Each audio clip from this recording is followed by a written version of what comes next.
নমস্কার। জয় অঞ্জলিপুত্র মহাবলী বজরংবলী হনুমানজির জয়। সুপ্রিয় দর্শক বন্ধুরা, তোমাদের সবাইকে ভাগ্যের দিশা ইউটিউব চ্যানেলে মকর রাশির গুরুত্বপূর্ণ অনুষ্ঠানে স্বাগত। বন্ধুরা, আগামী ২৪ ঘণ্টার মধ্যে সাবধান হয়ে যাও। বন্ধুরা, ৯টা গ্রহের তাণ্ডব শুরু হতে চলেছে। এটা শুনে তোমাদের পায়ের নিচের মাটি সরে যাবে। আজ রাত ৩:৪০ শনিদেব তোমাদের এত ভয়ানক শাস্তি দেবেন, যা শুনে তোমাদের শরীর থেকে ঘাম ছুটে যাবে।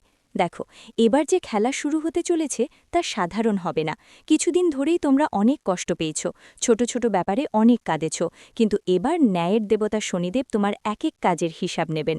আজ পর্যন্ত এমন ভবিষ্যৎবাণী আপনি কখনো কোথাও শুনে না বাঁধে পারেন। বন্ধুরা, এই ছোট্ট ভিডিওটা অবশ্যই সময় নিয়ে দেখবেন আর শেষ পর্যন্ত মন দিয়ে দেখবেন, কারণ আজ আমি আপনার জীবনের এক একটা কঠিন সত্য খুলে বলবো। দেখুন বন্ধু, ভাগ্যে যা লেখা আছে সেটাকে কেউ বদলাতে পারে না, শুধু মানুষই তার কর্মের মাধ্যমে তা বদলাতে পারে। তাই আজ আমি এই ভিডিওতে আপনাদের বলবো কোন কাজগুলো আপনাকে করতে হবে আর কোন কাজগুলো থেকে বাঁচতে হবে। পুরো ভিডিওটা শেষ পর্যন্ত সময় দিন। দেখুন বন্ধু, আপনার মনে যদি তোমার কোনো প্রশ্ন থাকে, মনের মধ্যে কোনো সন্দেহ থাকে, কিছু জানতে চাও, তাহলে কমেন্ট বক্সে নিশ্চয়ই জিজ্ঞাসা করো। গুরুদেব তোমাদের সব প্রশ্নের উত্তর দেবেন। কিন্তু দেখো বন্ধু, এবার যে ভবিষ্যৎবাণী হতে যাচ্ছে তা মোটেই সাধারণ হবে না। প্রথমেই তোমাদের কাছে হাত জোড় করে একটা অনুরোধ, এই ছোট্ট ভিডিওটা লাইক করে দিও আর কমেন্ট বক্সে ওম গণেশায় নম লিখে দিও। গণেশজি তোমাদের সব মনোকামনা পূরণ করবেন। দেখো বন্ধু, তোমাদের কুণ্ডলী অনুযায়ী আজকের দিনটা হলো এটা খুবই শুভ হবে, কারণ পুরো ৭২ বছর পর বন্ধুদের জন্য ধনলক্ষ্মী যোগ তৈরি হচ্ছে। মানে এই যে আজকের দিনে টাকার দরকার না, কারণেই ভগবান কুবের আর মা লক্ষ্মী ছাড়া সবাই টাকার জন্য তৃষ্ণার্ত। সবাই ঝকঝকে টাকা জমিয়ে নিজেদের স্বপ্ন পূরণে ব্যস্ত। প্রত্যেকের প্রফেশনে প্রচুর টাকা চাই। তো আমি তোমাদের বলে দিই, দেখো, ধনলক্ষ্মী যোগ হচ্ছে ঠিকই, কিন্তু শনিদেবের ছায়া এখন তোমাদের কুণ্ডলিতে খুব বেশি পড়েছে, যার সরাসরি প্রভাব তোমাদের জীবনে পড়বে। তোমাদের বন্ধুরা, এমন কিছু ঘটনা ঘটবে যা তোমাকে ভেতর থেকে পুরোপুরি ভেঙে দেবে। তোমার সামনে এমন অনেক পরিস্থিতি আসবে যেখানে তুমি নিজেকে পরাজিত মনে করবে। কিন্তু দেখো, তুমি হারোনি, কারণ আমি তোমাকে বলেছি যে ভগবান শনিদেব তোমার পরীক্ষা নেবেন এবং তুমি এই পরীক্ষায় 1001% সফল হবে। এখন দেখো, তুমি যা কর্ম করেছ তা তোমাকেই ভোগ করতে হবে। গত সময় যে ব্যক্তির সাথে তুমি প্রতারণা করেছিলে, যাকে তুমি ধোঁকা দিয়েছিলে, সেই ব্যক্তি আবার তোমার জীবনে এসে তোমার সঙ্গে মুখোমুখি হবে। জীবনেও সবসময় মনে রেখো, প্রতারণা করা কিছু না কিছুভাবে একদিন আমাদের কাছে ফিরে আসে। আপনি ভাবেন যে আমি নিজের সুবিধার জন্য কারো সুযোগ নেব আর সেটা সামনে থাকা মানুষটা বুঝবে না, কিন্তু দেখুন, মানুষ বুঝুক বা না বুঝুক, ঈশ্বর আমাদের এই একটি ক্ষুদ্র ক্ষুদ্র কাজের ওপর খুব সতর্ক নজর রাখেন। তাই আমি আপনাদের বলছি, আগামী দিনে কারোর সঙ্গে কখনো ঠকাঠকি করবেন না, কারোর সঙ্গে খারাপ ব্যবহার করবেন না, কারো প্রতি অপমানজনক কথা বলবেন না। যতটা সম্ভব নিজেকে শান্ত রাখার চেষ্টা করুন। আর দেখুন বন্ধুরা, ৪ জনের মধ্যে যখন আপনি যান, অনেক সময় আপনার ইমেজের ওপর খুব খারাপ প্রভাব পড়ে, কারণ আপনার কুণ্ডলীর ৩য় ঘরেই কেতু অবস্থান করছে, আর কেতু আপনার ইমেজ নষ্ট করার জন্য পুরো চেষ্টা করছে। আপনাকে এমন পরিস্থিতিতে ফেলে দিয়েছে যেখান থেকে বেরোনোয়া প্রায় অসম্ভব। বন্ধুরা, বলছে আপনার বাড়িতে কোনো অতিথির আগমন হতে পারে। ছোট্ট অতিথির কিলকারি নিয়ে শুভ খবর পাবেন, কারণ বন্ধুরা বলে, যাকে আসতে কেউ থামাতে পারে না, যাকে যেতে কেউ বাধা দিতে পারে না। আপনার জীবনে ২ রকমের পরিস্থিতি তৈরি হবে। এক নতুন কিলকারি নিয়ে একটা খুব বড় সুখবর আছে, যেটার জন্য তুমি বহু বছর ধরে অপেক্ষা করছিলে। তুমি কত মনের ইচ্ছা করেছ, কত মন্দিরে গিয়ে প্রার্থনা করেছ, কিন্তু ফল হয়নি। এখন তোমার সেই ইচ্ছা পূরণ হবে। কিন্তু সময়ের চাকা কখনো থেমে থাকে না, সেটা ঘুরতেই থাকে, আর পরিস্থিতি বারবার আমাদের সামনে এনে দেয়। ঠিক তেমনি বন্ধু, কারো অসুস্থতার খবরও তোমার কাছে আসবে, যেটা তোমার মনকে খুব বেশি অস্থির করবে আর খুব বেশি কষ্ট দেবে। কিন্তু দেখো, যে মানুষ অন্যের কষ্টে কষ্ট পায়, এমন মানুষদেরই আমরা বলতে পারি। বন্ধুরা, হাসপাতালে যেতে হবে, যেখানে যেতে হবে সেখানে যান। ডাক্তারের কাছ থেকে এক এক করে ছোট ছোট তথ্য সংগ্রহ করার চেষ্টা করুন। আপনি যে কারো জন্য হাসপাতালে যাচ্ছেন, মা বাবার জন্য হোক, জীবন রক্ষার জন্য হোক, সন্তান বা নিজের জন্য হোক, প্রতিটা জিনিস ভালো করে বুঝে নিন। ওরা আপনাকে বলবে কিভাবে অবহেলা করবেন না আর কি কি সাবধানতা নিতে হবে। কারণ বন্ধু দেখুন, আমাদের জীবন আমাদের হাতেই আছে, আর আমাদের পরিবারের মানুষগুলো আমাদেরই নিজের। আপনি একদমই ভয় পাবেন না, কারণ আমরা যদি সময় মতো সাবধানতা অবলম্বন করি, তাহলে অনেক সমস্যা থেকে সময় মতো বাঁচা যাবে। আপনি সবাইকে বলছি, বন্ধুদের যারা আগেও যাদের সাথে প্রতিশ্রুতি দিয়েছিল একসাথে থাকার আর সাহায্য করার, এখন সেই প্রতিশ্রুতি পূরণের সময় এসেছে। কারণ যদি তুমি কারোর সাথে ঠকাও বা কাউকে প্রতারণা করো, তাহলে তোমার পালারও অপেক্ষা করো। একটা কথা অবশ্যই বলি, আর এই সময়টা তোমরা ভালো করে মনোযোগ দিও। বন্ধুদের কারো ঝামেলায় কাটা দেওয়ার চেষ্টা একদম করো না। কেউ দুই পক্ষের মধ্যে ঝামেলা করছে, কেউ দুইজন বাইরে লড়াই করছে, তাহলে তোমরা মুখ বন্ধ রেখে যাও। কারণ মাঝে মাঝে মুখ খুললে মূল্য অনেক বড় ক্ষতিও বহন করতে হতে পারে। যদি কোনো ব্যবসায়ীরা ব্যবসার জায়গায় ঝগড়া করছে, তাহলে নিজের মুখ বন্ধ রাখো। কাজের জায়গায় সহকর্মীরা ঝগড়া করলে নিজের মুখ পুরোপুরি বন্ধ রাখো। আর পরিবারের মধ্যে কেউ কেউ যদি কিছু নিয়ে ঝগড়া করছে, তাও নিজের মুখ একদম বন্ধ রাখো। কেন? কারণ বন্ধু দেখো, এই সময় তোমার কুণ্ডলী তৃতীয় ঘরে কেতু প্রতিষ্ঠিত আছে, আর তোমার সুনাম খারাপ করার জন্য এই জিনিসগুলোই যথেষ্ট। সবার আগে তোমার মুখ সবার সামনে একদম বন্ধ রাখতে হবে। যতটা সম্ভব মানুষের সাথে কম কথা বলো, কাউকে ফাঁকা কথায় সময় নষ্ট করো না। নিজের কাজ শেষ করে জীবন এগিয়ে নিয়ে যাও। কারণ এই ছোট ছোট অভ্যাসগুলোই বন্ধু, যেগুলো তুমি যতটুকু সম্ভব ঠিক করার চেষ্টা করবে। এখন তোমার অবশ্যই খেয়াল রাখতে হবে যে সামনে জীবনে অনেক ওঠানামা থাকবে। জীবনের নামই তো ওঠানামা, আর এখান থেকেই আসল জীবন শেখা যায়। কারণ যদি জীবনে সবকিছু একরকম থাকে, তাহলে সেটা জীবনই নয়। দেখো, তোমার কুণ্ডলিতে এখন রাহুর দশা বেশ অশুভ চলছে। আমাদের গুরুদেব বলেন, যখন রাহু খারাপ অবস্থায় থাকে, তখন মানুষ বারবার ঠকায় পড়ে। আর ঠকানো হয় ঠিক সেই জায়গা থেকে যেখানে সে সবচেয়ে বেশি বিশ্বাস করে, যেখানে চোখ বন্ধ করেই আপন মনে করে। আপনাকে ঠকানো হবে ঠিক সেটি থেকেই। অনেকবার এমন হয়, ধরুন আপনি কোনো কাজ করতে যাচ্ছেন, আর কাজ করার সময় এবং বন্ধুদের সঙ্গে দেখবেন তখন আপনার মানসিক অশান্তি বাড়ছে, আপনার মন খুব বেশি বেচেন থাকবে, আপনার মন খুব বেশি অস্থির থাকবে। বন্ধুরা, জীবনের ছোট ছোট জিনিসগুলো খারাপ হতে শুরু করে। এখন আপনাকে নিজেকে সামলাতে হয়, নিজের জীবনকে, নিজের পরিবারকে আর নিজের মানুষদের। দেখো, যখন রাহু খারাপ হয়, অনেকবার মানুষ ভুল সঙ্গী আর ভুল অভ্যাসে পড়ে যায়, অলসতা ঝরে ওঠে, নেশা বা বিভ্রান্তিতে আটকে যায়।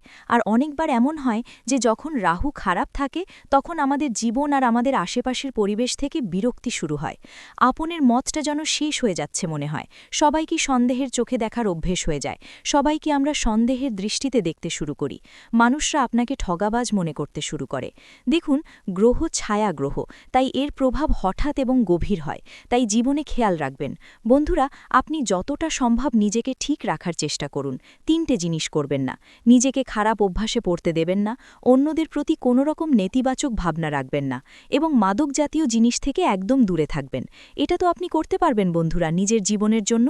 দেখুন, যদি আপনি বিবাহিত হন, তাহলে এই সময়ে আপনার স্ত্রীকে সম্পূর্ণভাবে সহ্য করে আপনার জীবনকে এগিয়ে নিয়ে যেতে হবে। আর কিছু সময়ের জন্য ব্রহ্মচর্যের নিয়ম মেনে চলুন। আমার আপনার কাছে বিনীত অনুরোধ যে আপনি যদি বড় কোনো উৎসবের দিন উপবাস করেন, নারী হন বা পুরুষ যে কেউ যদি কোনো ধরনের ওরস পালন করেন, সেই দিন আমাদের অবশ্যই খেয়াল রাখতে হবে ব্রহ্মচর্যের নিয়ম মেনে চলা উচিত। কারণ অনেক সময় কিছু মানুষের অভ্যাস থাকে পবিত্র থাকার বদলে এমন কাজ করে বসে যেগুলো ঠিক নয়, যার কারণে ফল আমরা পাই না এবং জীবনে সবকিছু নষ্ট হয়ে যায়। ভালো কিছু করার জন্য করলেও বেয়াদবি হয়ে যায়। কেন এমন হয়? কারণ আমাদের ভুল।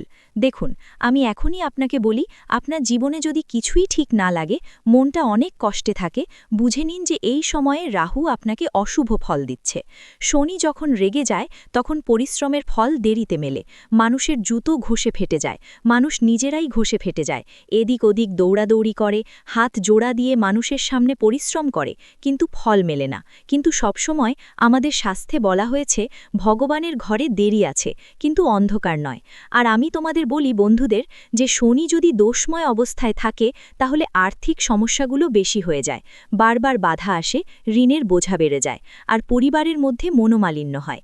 আর্থিক সমস্যা তখনই আসে যখন আয় হঠাৎ করে থেমে যায়। যেখানে আমরা ভাবি টাকা আসবে, ঠিক ওই জায়গাতে হঠাৎ এমন কিছু সমস্যা হয় যে টাকা আসা বন্ধ হয়ে যায়। শনি হল ন্যায়ের গ্রহ। আমাদের শাস্ত্র সবসময় বলে ন্যায়ের দেবতা আর কর্মের দেবতাকে শনি বলা হয়। শনিদেব এখন শুধু শুধুই ন্যায়পরায়ণ গ্রহ এবং কেবল কর্মের ভিত্তিতে ফল দিয়ে থাকেন। যদি কেউ অলস হয়, অন্যের অধিকার ছিনিয়ে নেয় বা মা বাবার অসম্মান করে, তাহলে শনি আরও বেশি কষ্ট দেন। এখন এই অভ্যাসগুলো তোমাকে পরিবর্তন করতে হবে। কেমন করে অলসতা ছেড়ে দিতে হয় সেটা শিখতে হবে। প্রত্যেকেই নিজের পরিশ্রমে টাকা উপার্জন করছে, রক্ত ঘাম ঝরিয়ে নিজের জীবন চালিয়ে যাচ্ছে। তাই তোমার কোনো অধিকার নেই হয় যে তুমি ওর পরিশ্রম ছিনিয়ে নাও। কিন্তু ছিনিয়ে নেওয়া মানুষ কখনো সুখী থাকে না। শুরুতে হয়তো সে বেশ খুশি থাকে, কিন্তু শেষে তাকে কষ্টই ভোগ করতে হয়। আর মা বাবার সেবা হলো সবচেয়ে সত্যি সেবা, কারণ মা বাবার সেবাই স্বর্গ আছে। তাই বন্ধুদের উচিত তাদের অবজ্ঞা না করা, তাদের স্বাস্থ্যের বিশেষ খেয়াল রাখা এবং তাদের ছোট ছোট দরকার মেটানো। যদি তারা তোমার কাছে কিছু চায়, তাহলে তাড়াতাড়ি তাদের সেই দরকার পূরণের চেষ্টা করো। এখন দেখো, রাহুকে খুশি করার উপায় খুব সহজ। কি করতে হবে? শনিবার বা বুধবার রাহুর বীজ মন্ত্র ওম ভ্রং ভ্রিং ভ্রং সহারাগয়ে নম 108 বার জপ করুন। আর আমি আপনাদের সবাইকে বলছি বন্ধুদের, এই সময় যতটা সম্ভব আপনাদের পুণ্যের কাজ করতে হবে, যেমন কোনো দরিদ্র মানুষের সাহায্য করা, কিছু খাবারের দান করা। জীবনে 3 ধরনের দান সবচেয়ে বড় দান হিসেবে বিবেচিত: অন্নদান, জলদান আর সেবাদান। দেখুন, আপনার বাড়ির আশেপাশে যদি কোনো ছোট বা বড় হাসপাতাল থাকে যেখানে মানুষ তাদের চিকিৎসা করাচ্ছে, তাহলে সেখানে গিয়ে তাদের জন্য কিছু ফল দেবেন। যেমন দেখুন, প্রতিটি শহরেই সরকারি হাসপাতাল থাকে, তো এই হাসপাতালগুলোর অনেক সময় সুবিধাগুলো ভালো থাকে না। অনেকেই সেখানে গিয়ে দানও করে। কেউ কেউ গোশালায় গিয়ে দান করে, কেউ অনাথ আশ্রমে, কেউ বৃদ্ধাশ্রমে। দান করার মহিমা অনবদ্য। ভগবান শ্রীকৃষ্ণ বলেছেন যে যে ব্যক্তি দান করে সে দানের মধ্যে প্রবেশ করে, আর দাতা কখনো দুঃখ পায় না, কষ্ট পায় না। কিন্তু পরমাত্মা এখন তোমাদের পরীক্ষা নেবেন, কারণ তুমি যত ভালো কর্ম করবে ততই তোমাদের জন্য ভবিষ্যতে ভালো পরিকল্পনা তৈরি হবে। জীবন সম্পর্কে বলছি, পরিস্থিতি ধীরে ধীরে ঠিক হয়ে যাবে। দেখো, জীবন যখন টাকা আসে তখন এত আসে যে আমরা সামলাতে পারি না, আর যখন আসে না তখন 10 টাকা, 14 টাকা, 20 টাকার জন্য আমরা কষ্ট পাই। তো এই মুহূর্তে তোমার জীবনে এমন একটা অবস্থা তৈরি হবে যেখানে তুমি টাকা বিনিয়োগ করেছিলে, যেখানে তুমি ভালো পরিমাণ টাকা ঢেলেছিলে, সেখান থেকে তোমাকে রিটার্ন মিলবে। ধৈর্যের ফল সব সময় মিষ্টি হয়। বন্ধুরা, মানুষ টাকা কেন উপার্জন করে? পরিবারের জন্য। মানুষ তার পরিবারের সব দায়িত্ব নেয়, কিন্তু অনেক সময় তাকে ক্ষতি কোথা থেকে হয়? ঠিক সেই একই জায়গা থেকে, সে যেখানে সবচেয়ে বেশি বিশ্বাস পেয়েছিল আর সবচেয়ে বেশি বিশ্বাস দিয়েছিল। বন্ধুরা, বলে দিই, তোমাদের বাড়ির আশেপাশে যদি কোনো কুকুর থাকে, তাহলে সেই কুকুরটাকে প্রতি শনিবার একটা রুটি দিতেই হবে, কারণ কালো কুকুরকে শনিবার রুটি দিলে শনিদেবের বিশেষ আশীর্বাদ মেলে। এটা সবচেয়ে সহজ উপায়।